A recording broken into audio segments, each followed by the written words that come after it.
Yo soy muy positiva, muy optimista en relación. It's sunny ways from the Mexican perspective, with President Claudia Sheinbaum saying trade talks are a review, not a renegotiation.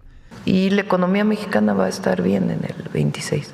We're on the right track, and the Mexican economy will be fine in 2026. I'm very positive, very optimistic about this review.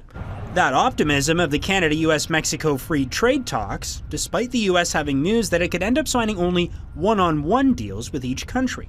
Our economic relationship with Canada is very, very different than our economic relationship with Mexico. The labor situation is different. The import-export profile is different. The rule of law is different. So it makes sense to talk about things separately with Canada and Mexico. Mark Carney said his focus will be on trying to get a three-way deal, telling the premiers on a meeting Thursday night that talks with the U.S. will start in early January. The U.S. is our number one customer, and we're their number one customer. We buy more goods than any other jurisdiction in the world.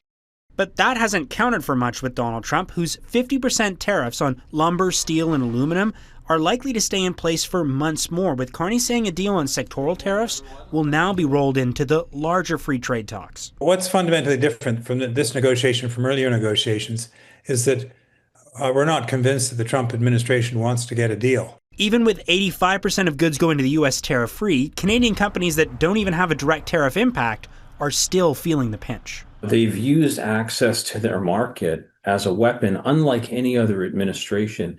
And so we're facing uncertainty no matter which way we go. The Prime Minister announced major changes to the senior ranks of the public service Friday morning, a significant shakeup, Jeff. But the biggest change Mark Carney will make in the coming months is likely to be the appointment of his friend and businessman, Mark Wiseman, as the new ambassador to the U.S. Mackenzie Gray in Ottawa. Thanks, Mac.